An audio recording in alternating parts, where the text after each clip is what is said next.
La Iglesia de Restauración lo invita a compartir un tiempo con la Palabra de Dios, de la mano del pastor Walter Escalante. Vamos a la palabra, Nehemías capítulo 8. Voy a leer un poquito y entrar en una palabra hacia el final.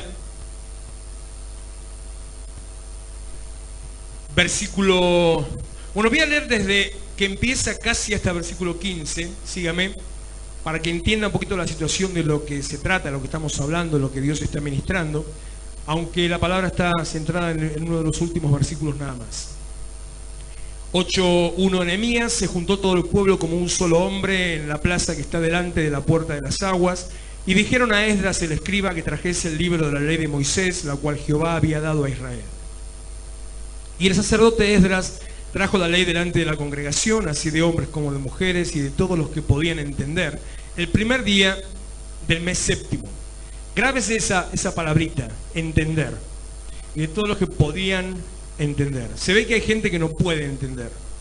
El primer día del mes séptimo. Y leyó en el libro delante de la plaza que está delante de la puerta de las aguas, desde el alba hasta el mediodía, en presencia de hombres y mujeres y de todos los que podían entender, otra vez. Y los oídos de todo el pueblo estaban atentos al libro de la ley.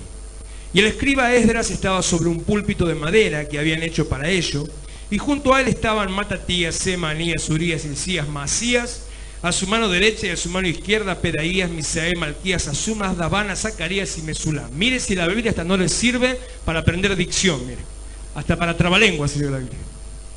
Abrió pues Esdras el libro a ojos de todo el pueblo, porque estaba más alto que todo el pueblo, y cuando lo abrió, todo el pueblo estuvo atento. Voy a hacer un paréntesis acá para desmitificar, para romper, a mí que no me gusta romper mitos y estructuras.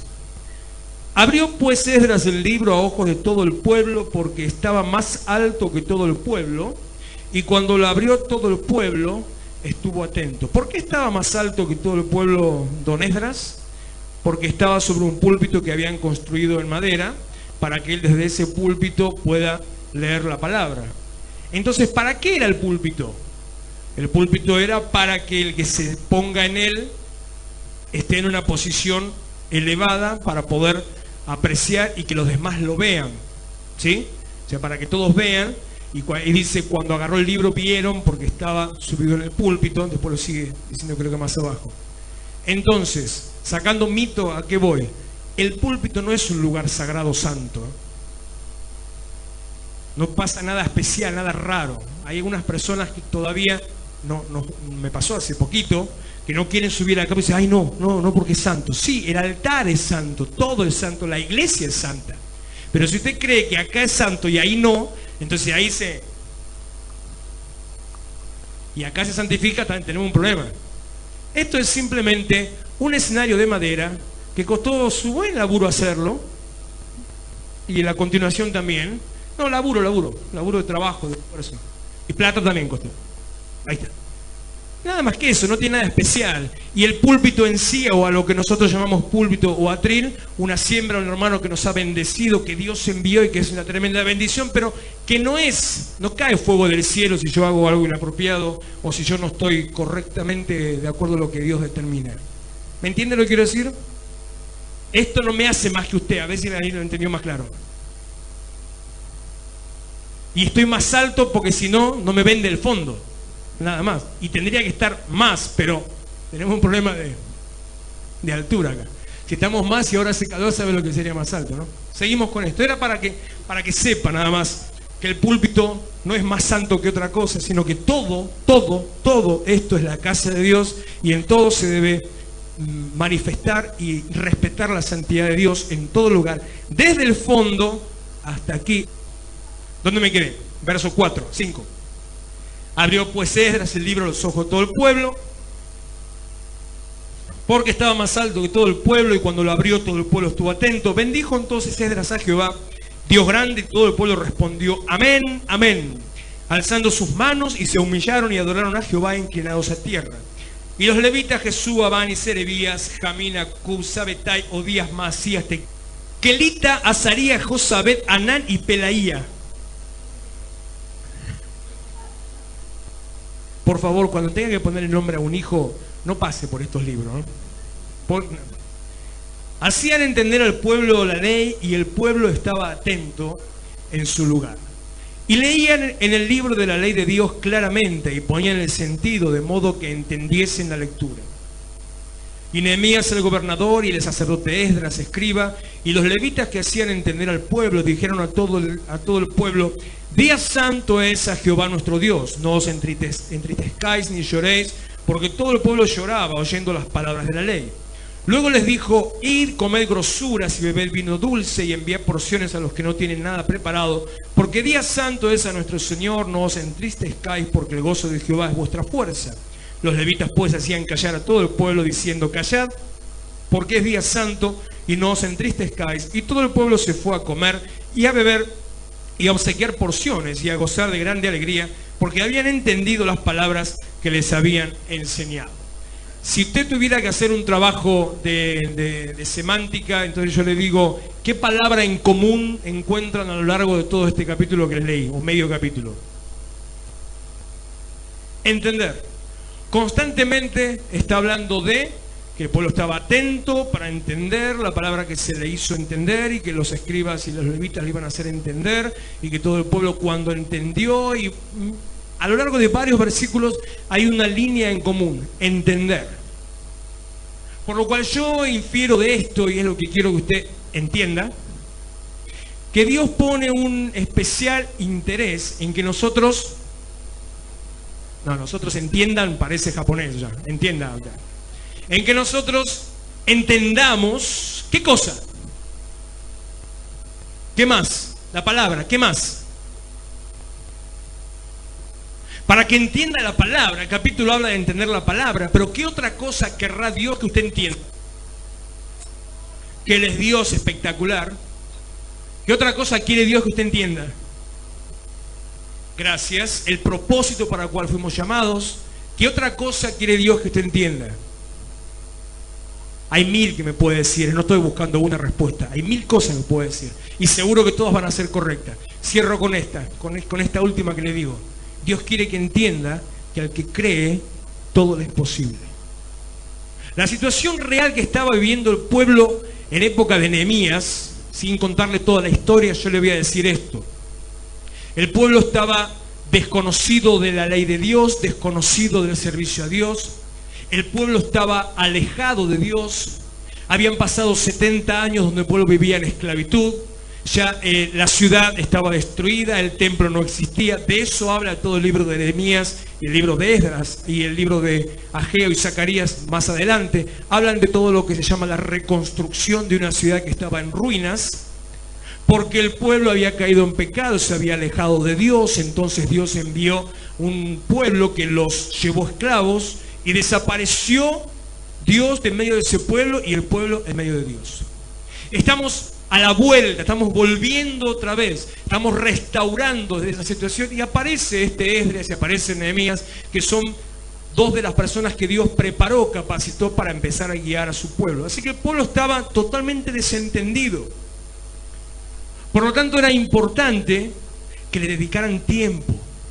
Y fíjese que dice: armaron el púlpito, lo pusieron encima, empezaron a leer, y claramente, y con las palabras, y les hacían entender, y les hablaban, y les explicaban. Porque ellos pensaban que Dios se había olvidado de ellos. Eran esclavos.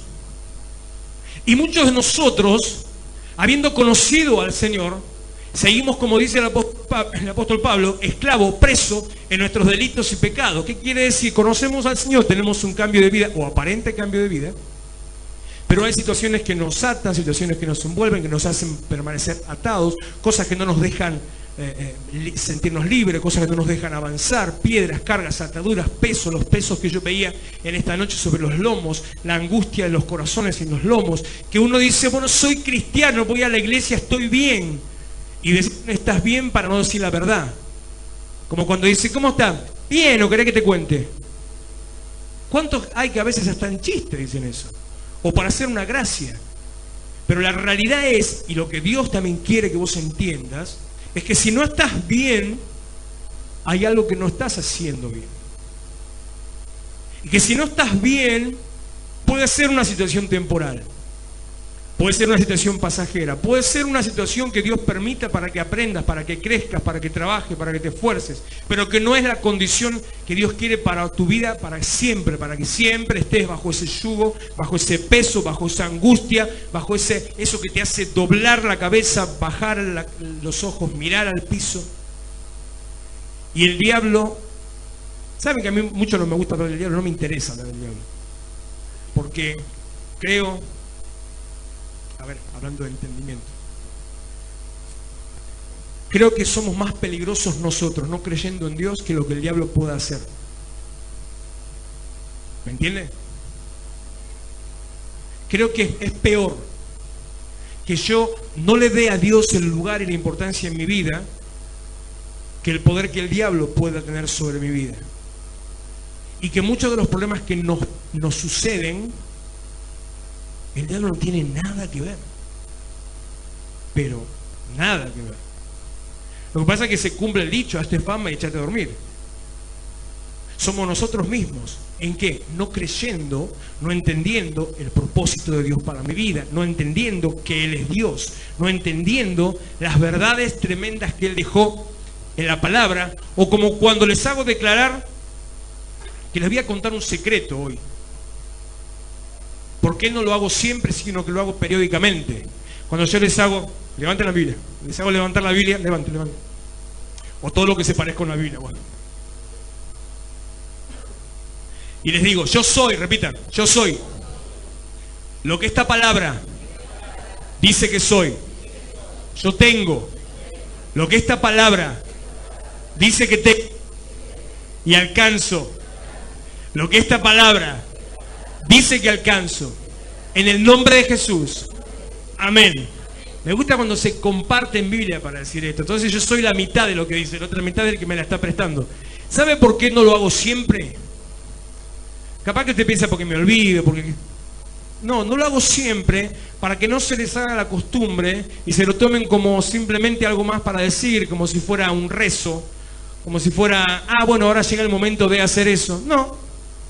Entonces, periódicamente, para que entienda, para que se dé cuenta que es verdad, cuando yo no le doy ese lugar a la Biblia en mi vida, cuando yo no le doy ese lugar a la palabra de Dios en mi vida, cuando yo no vivo de acuerdo a la palabra de Dios, el diablo no tiene ni trabajo, ni se preocupa. ¿Para qué tiene que hacer algo si yo ya hice todo? No creyendo lo que Dios puede hacer conmigo. Y ni siquiera te estoy hablando de pecado, ni siquiera. Dejemos todavía ahí porque ya entramos en pecado y ya mucho más todavía. El no creer lo que Dios puede hacer es lo más grave que un hijo de Dios puede hacer. Ahora, muchas de esas situaciones, muchas de esas cosas que yo no creo, son precisamente porque no le doy importancia. Porque el libro de Santiago dice que cuando yo leo la palabra de Dios, no tengo que leerla como el que... y ya está. Sino que tengo que procurar entender lo que dice y vivir lo que dice. No ser un oidor olvidadizo, sino poner en práctica lo que estoy diciendo. Porque lo que yo le acabo de decir no sucedería si usted supiera que al que cree todo le es posible. Si usted supiera, viviera y practicara que al que cree todo le es posible, jamás pensaría que no tiene, que no puede, que no alcanza, que Dios no lo eligió, que Dios se olvidó, que Dios prefiere a otros y todas las cosas que vienen a nuestra cabeza y que no tienen nada que ver con la verdad y la palabra de Dios. Por eso, para que usted entienda el poder de la palabra, por eso tanta dedicación, no quiero pasarme el tiempo, un ratito nada más, tanta dedicación a que entienda. ¿Y por qué era tan importante? Vamos hacia el final, el versículo 10 al 12.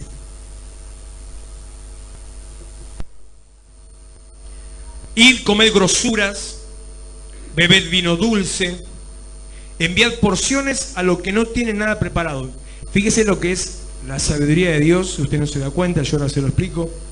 Este texto es lo que estamos haciendo hoy. Comed grosuras, bebed vino dulce y llevad porciones a los que no tienen. Participamos del cuerpo de Cristo, de la sangre de Cristo y bendecimos las primicias para aquellos que no tienen. Sin quererlo, casualidad de Dios, estamos metidos en medio del cumplimiento de esta palabra. enviar porciones a los que no tienen nada preparado, porque día santo es a nuestro Señor. No se entristezcan. Ayer tuvimos una palabra, un hermano que estuvo de visita casualmente en las casualidades de Dios y compartió una palabra, Pastor Müller, de... ¿Dónde es que tiene iglesia? ¿En Chascomús? ¿No? ¿Chascomús? ¿La iglesia dónde está? Chascomús, Lezama y Pila. No sé cómo se divide el hombre. Tremendo. Y dijo brevemente, para los que estuvieron, recuerdo, el punto, el eje de la palabra estaba en lo que pasó, pasó. Hablaba del rey Saúl, hablaba a Samuel del rey Saúl, diciéndole, ya está muerto, no te quedes llorando que murió, porque por más que lo llores, ¿qué, va a resucitar? No. Lo único que haces es perder tiempo por algo que Dios ya encima le dice, lo que yo ya deseché. No llores por lo que yo deseché. Nosotros muchas veces perdemos tiempo dedicándonos a cosas que hemos perdido. Perdemos tiempo en cosas que Dios nos sacó del medio. Perdemos tiempo no en lo que vamos a alcanzar, sino en lo que hemos dejado atrás. Y eso lo único que te hace hacer es perder tiempo. Por eso cuando le dice no se entristezcan, es no pierdas tiempo. Yo siempre les lo doy con este ejemplo. Si se te cae una botella de aceite, qué laburo. Se te rompe una botella de aceite. ¿Ganas algo por ponerte a llorar? ¿Quejarte? ¿Sabes lo que vas a ganar con quejarte? Más se va a meter, más se empieza a meter entre lo que sea. Una vez nos pasó a nosotros, cuando estábamos recién casados. Esta es la iglesia de los locos, ¿no? Ustedes, vamos, todos ustedes. ¿A alguno se le ocurriría poner alfombra en la cocina?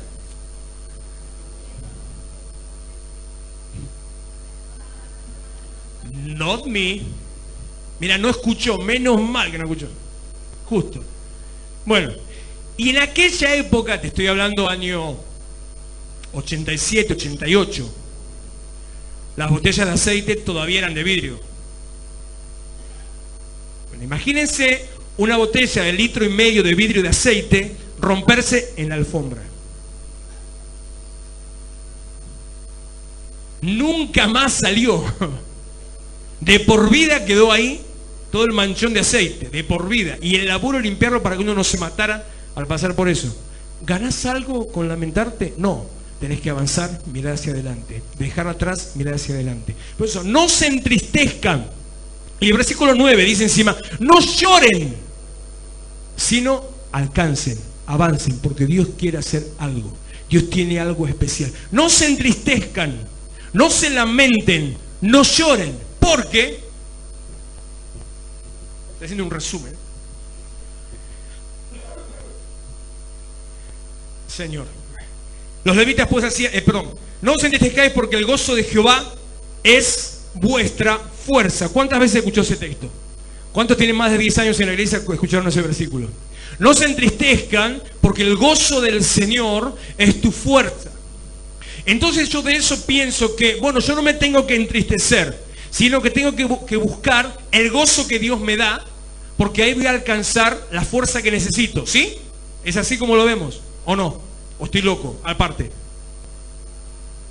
Y hasta una época donde nos decían que bueno, que había que alegrarse y tocar pandero y dar saltos, lo que hablábamos, y dar saltos y estar alegres y estar gozosos y cantar y meta, bla, bla, bla, bla, porque el gozo del Señor es nuestra fuerza.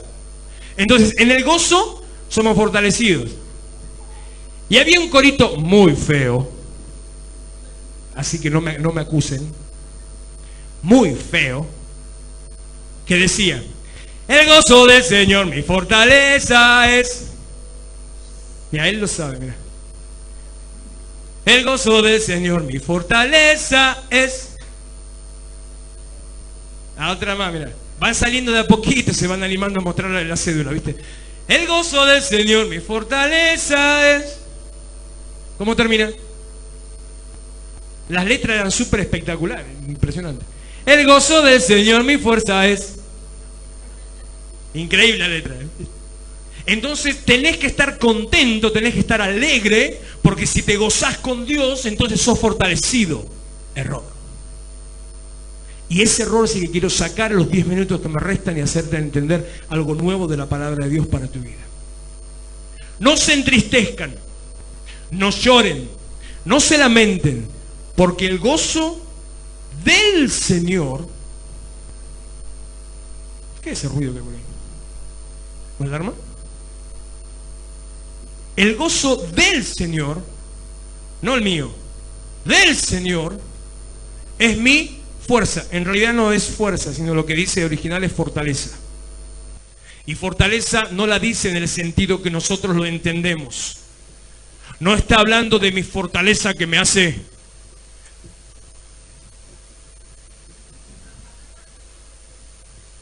¿Cómo es la pose de...? No está Miriam, si no ya me estaría criticando. No se trata de esa fortaleza, sino lo que está diciendo, la palabra que utiliza aquí, hablando de fortaleza, la palabra hebrea masur, lo que quiere decir es que el gozo del Señor es mi refugio. Fortaleza en el sentido de fuerte, de aquellas ciudades fortificadas, de un lugar fortificado, de un lugar con murallas altas, como los castillos de la antigüedad, con el foso de los leones alrededor. Esa fortaleza. Como la ciudad de Jericó, que tenía 9 metros de altura y tenía un espacio de una vereda sobre el muro que decía que pasaban 2 carros, así que podía ser de unos 5 metros de ancho. Eso era una fortaleza. Cuando lo que está diciendo es el gozo del Señor, el gozo que Dios recibe, y a eso voy y vamos a terminar por hoy. El gozo que Dios tiene es mi refugio. Es donde yo me puedo esconder. Es donde yo puedo estar seguro.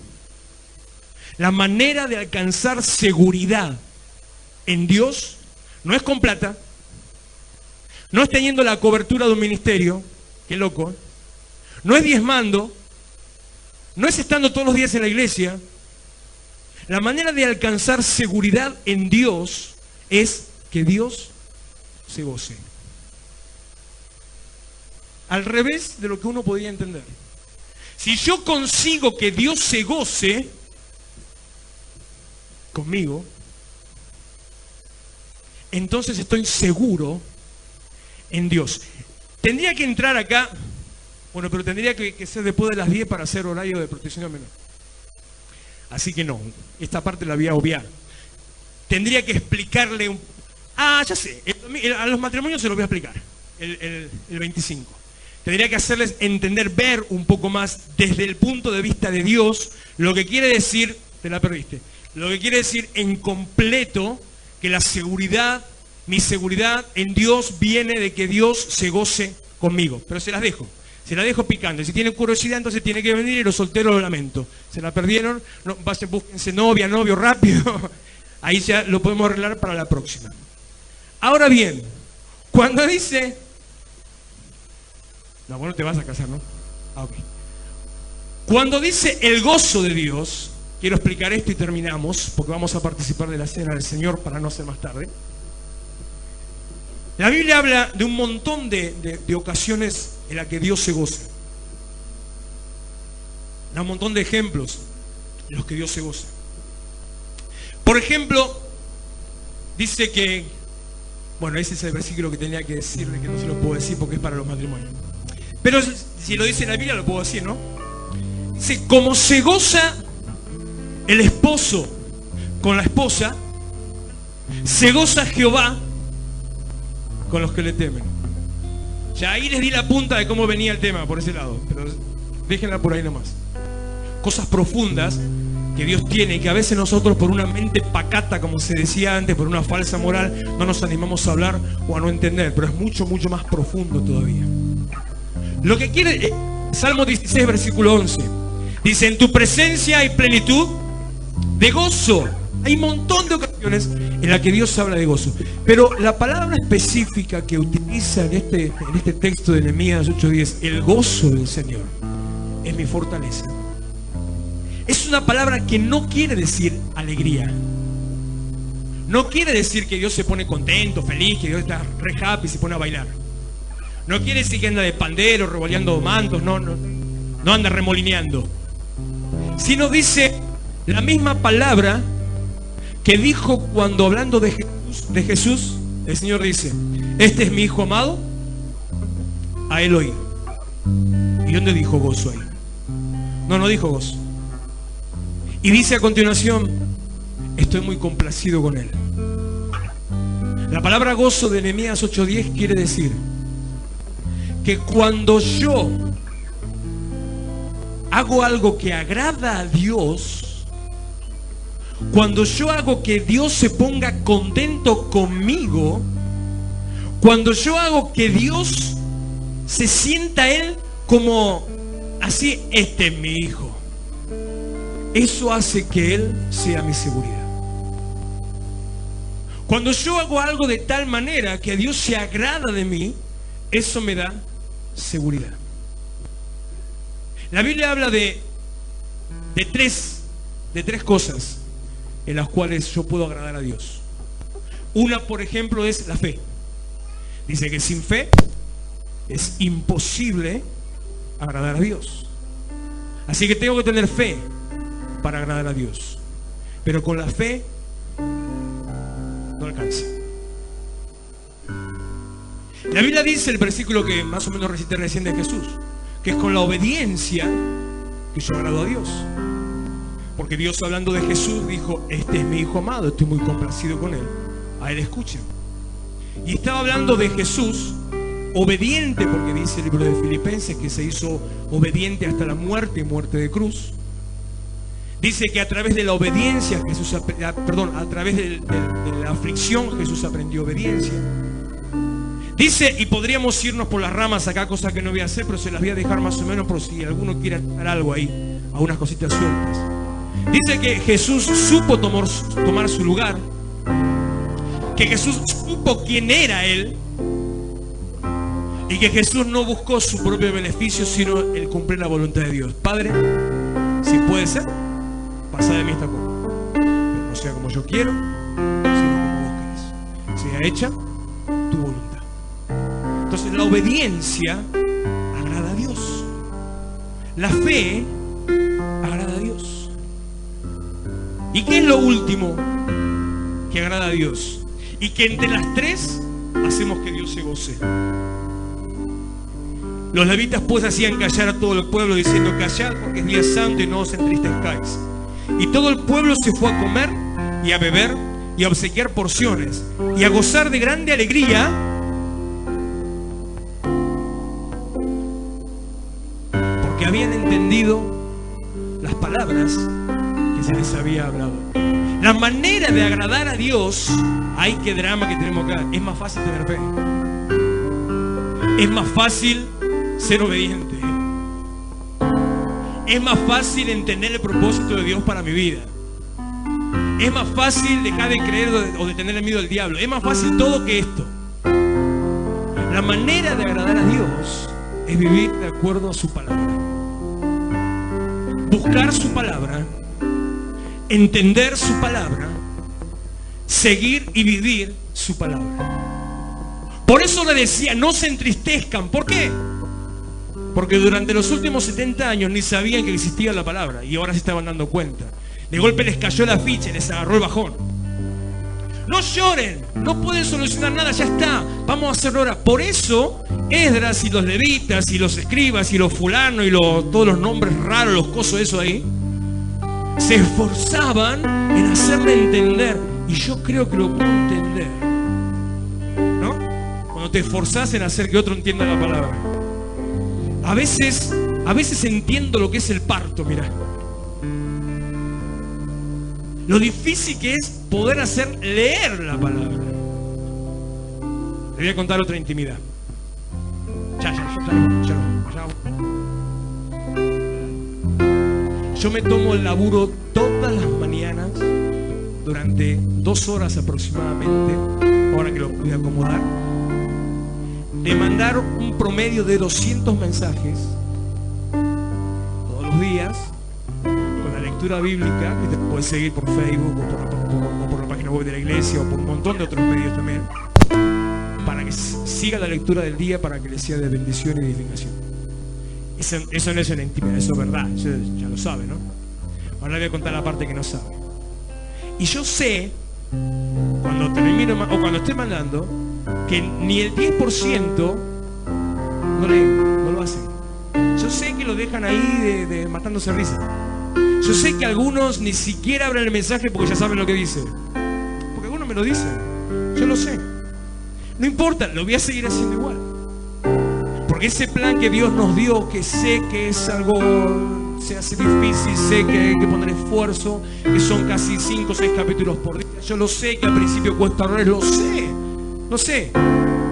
Pero sé que cuando uno empieza de a poquito, Dios después te permite que todo te pueda llegar al cumplimiento.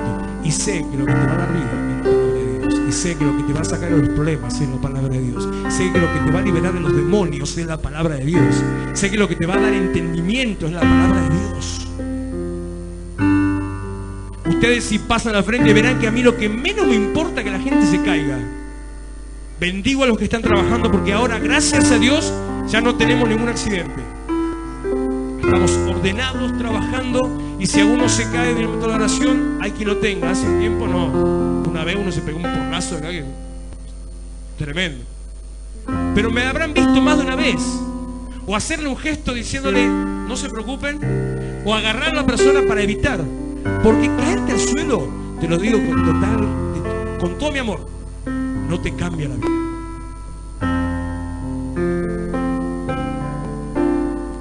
Estaba Jesús con los discípulos en el huerto. Habían terminado de orar. Algunos se quedaron dormidos. Se empieza a escuchar pasada la medianoche, ya de madrugada se escucha la turba que llegaba.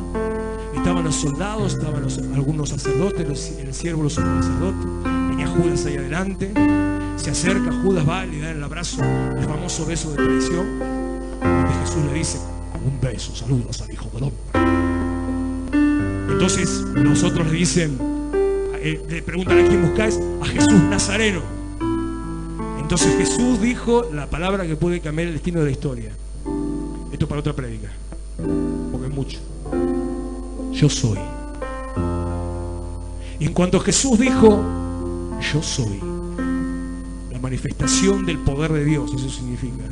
Cuando Jesús dijo, yo soy, los soldados que venían a capturarlo se fueron al piso, se fueron para atrás y cayeron todos. Lo dice la Biblia, que se cayeron todos.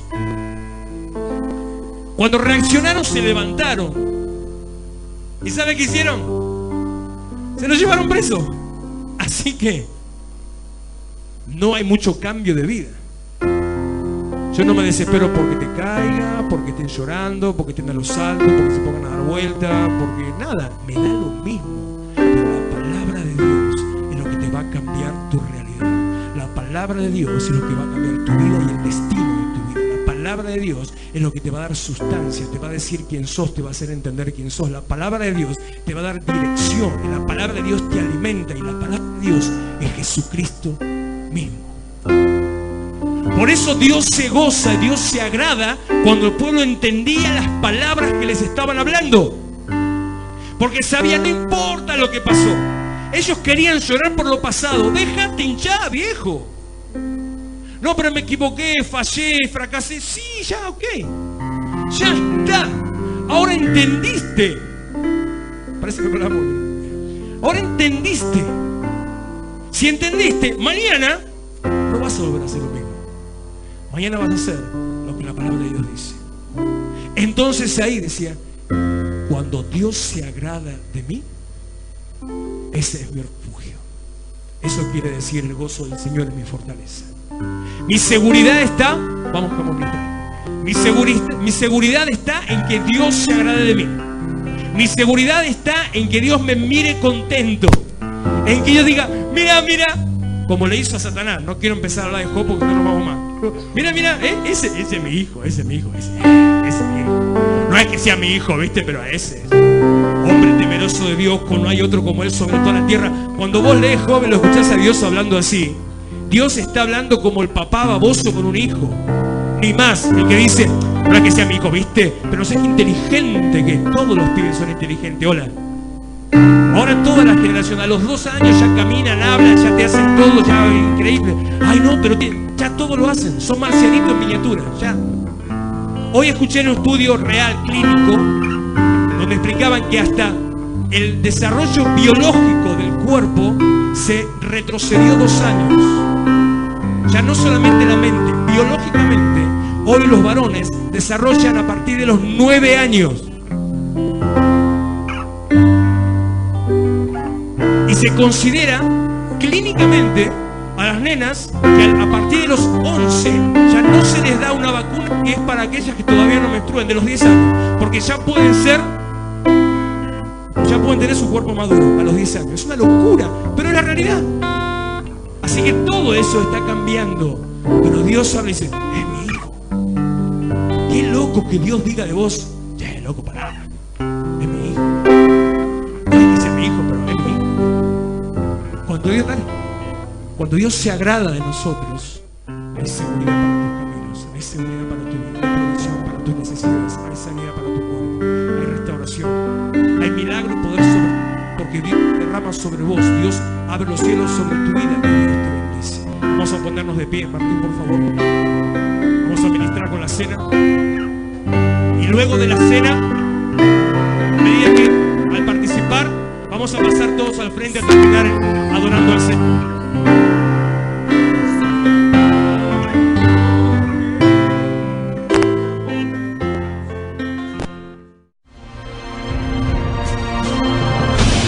Iglesia de Restauración, Avenida San Martín 2324, Florencio Varela. Los esperamos los miércoles a las 20 horas, sábados 19:30 y los domingos, reunión de jóvenes a las 18 horas.